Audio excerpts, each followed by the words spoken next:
Hello everyone, आज के इस वीडियो में हम पढ़ने वाले हैं क्लास 12 फिजिक्स का दूसरा अध्याय जो है विद्युत विभव तथा धारिता, जिसका यह 8वां वीडियो है। तो आज के इस वीडियो में हम पढ़ने वाले हैं कि गोलीय चालक की धारिता किसे कहते हैं, इसका परिभाषा क्या होता है, इसका फॉर्मूला क्या होता है और इसके फॉर्मूले को हम सिद्ध करेंगे। बहुत ही आसानी तरीके से आपको समझ में आएगा।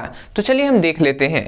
तो यहाँ पे हमने लिख दिया है गोलीय चालक की धारिता, यहाँ पे हमने परिभाषा लिख दिया है जिससे आपको अच्छे से आप लिख सकते हैं। अंत में हम आपको पीडीएफ नोट्स भी आपको अवेलेबल करा देंगे, तो वहां से आप ले भी सकते हैं। ठीक है, तो अब हम जानेंगे कि इसका परिभाषा हम कैसे याद करें। तो देखिए बहुत ही सिंपल है। यहाँ पे नाम से यहाँ पर भी आपको ध्यान देना है। यहाँ पे लिखा गया है गोलीय चालक की धारिता, मतलब एक कोई गोलीय चालक है। ठीक है, एक कोई मान लेते हैं ये एक गोलीय चालक है।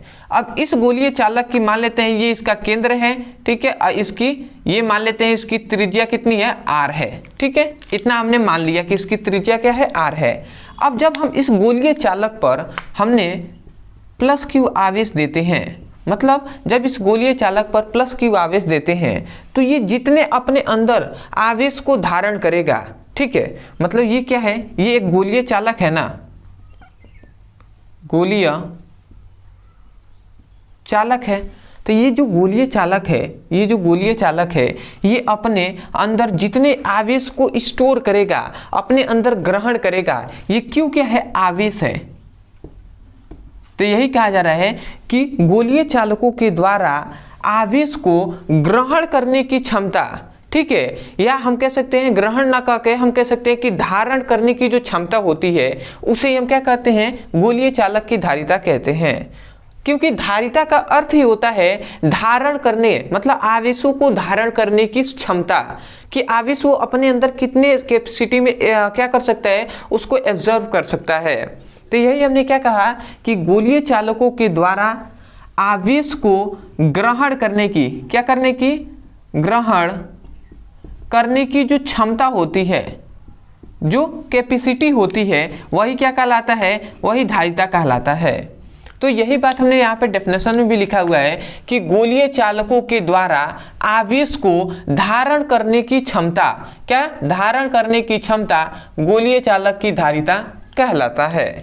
तो आशा करते हैं कि आपको परिभाषा समझ में आ गया होगा। आप यहीं से डेफिनेशन क्या कहेंगे, गोलीय चालकों के द्वारा आवेश को ग्रहण करने की क्षमता गोलीय चालक की धारिता कहलाता है। तो आशा करते हैं कि आपको परिभाषा समझ में आ गया होगा।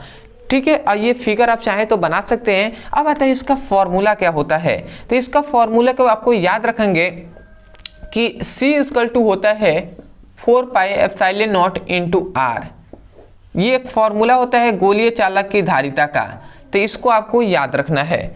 अब जहाँ पर ये तो 4πε0 ये क्या है, नियतांक है, r क्या है, गोले की त्रिज्या है। ठीक है, तो इतना आपको याद रखना है।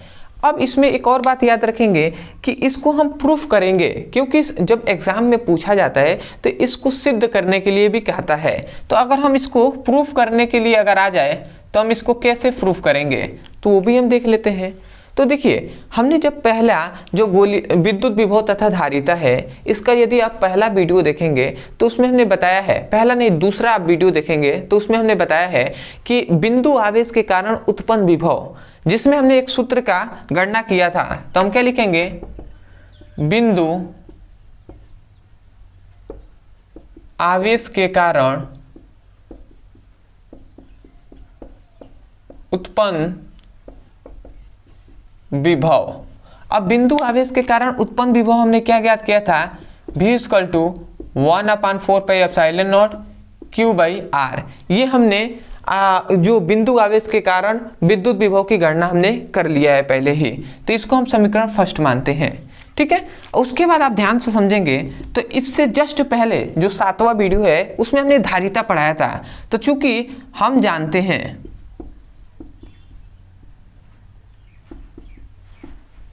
हम क्या जानते हैं, धारिता इक्वल टू क्या होता है, चूंकि हम जानते हैं कि धारिता का फॉर्मूला होता है C = Q/V। तो Q क्या है, आवेश है, V क्या है, विभवांतर है। तो Q आवेश है तो इसको स्मॉल भी तो Q हम लिख सकते हैं ना, क्योंकि मतलब क्या है, आवेश है, और यहाँ पे भी Q क्या है, आवेश है। तो इतना हमने जान लिया। अब ध्यान से समझेंगे, यहाँ पे भी है तो इस भी के मान को हम यहाँ पे पुटअप करेंगे, मतलब हम लिख देंगे इसको समीकरण, ये 2 मान लेंगे तो हम कह सकते हैं कि समीकरण फर्स्ट के मान सेकेंड में रखने पर, मान को किसमें 2 में रखने पर, तो यदि हम इसके मान को पुटअप करते हैं तो देखिए हमें क्या मिलता है। लिख देंगे C इक्वल टू Q लिख दिया, ये भी है, B की जगह पर 1/4 पाई epsilon not Q by R हम लिखेंगे, तो यहाँ पे हम लिख दे रहे हैं 1/4 पाई epsilon not Q by R हमने लिख दिया। अब थोड़ा सा ध्यान देंगे तो ये इस Q से ये Q कैंसिल हो जाएगा, उसके बाद क्या हमें मिलेगा, तो ये वाला 4 pi epsilon not into R है, ये सीधा डायरेक्ट ऊपर चला जाएगा, क्योंकि आप इतना तो गणित में बेसिक बात है तो इतना जानते होंगे। तो यहाँ से C इक्वल टू क्या मिल जाएगा, 4 pi epsilon not into R हो जाएगा।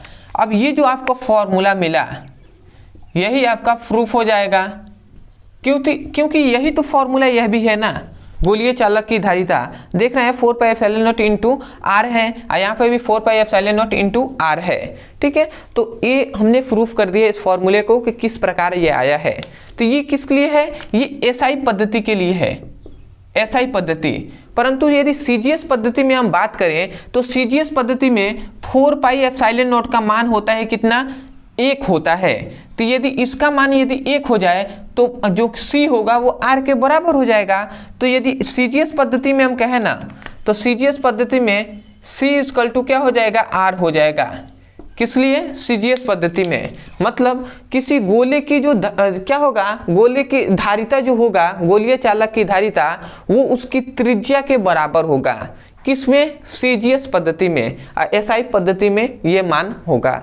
तो आशा करते हैं कि आपको गोलीय चालक की जो धारिता है ये बेहतर तरीके से समझ में आ गया होगा।